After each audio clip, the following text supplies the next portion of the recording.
Today we're going to make some calacas, which would be very silly skeletons for Days of the Dead or Dias de los Muertos. And for one, we're going to use diagonal line to make it look like it's moving, because the skeletons are always doing something very silly. And you're going to have a big black sheet of paper. We need to start with a head, and we're drawing this with white oil pastel. Your head, you could either make a circle, or I like to do what I call the light bulb, where you draw a light bulb shape, and we take it and color the whole thing in very nicely. Don't worry about the eyes and mouth yet, we'll add it later. Then we need a body. I have to plan where it's going to go. So this would be a neck, this would be our torso, where your tummy is, this would be shoulders. Then you have to figure out what it's doing. So maybe I'm going to have a ballerina or some kind of dancer.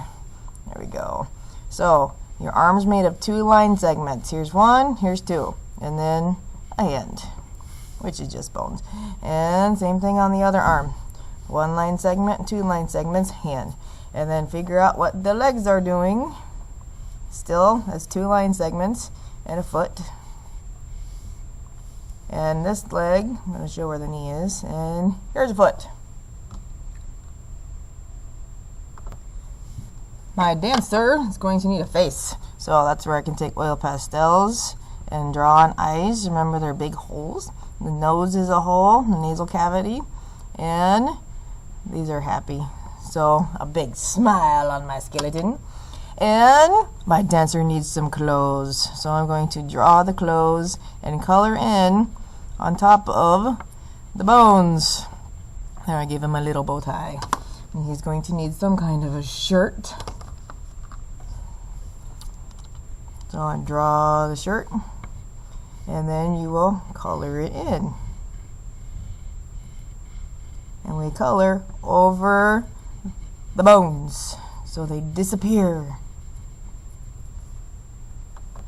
If my person were going to have stripes or something on their shirt, I would add that after I color it in.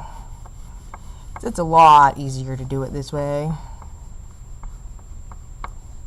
So now he has an awesome plaid shirt to wear while he is dancing. Yes, you can give them hair, you can give them mustaches, you can give them makeup, and also pants. Pants are kind of important. Or if it's a girl, give it a skirt. And try to think about how the clothes really go on our bodies. So make sure they're covering all the necessary bones.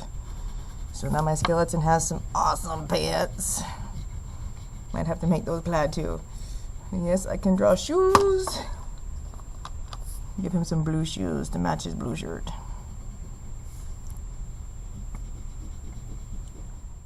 And he'll need some very cool hair.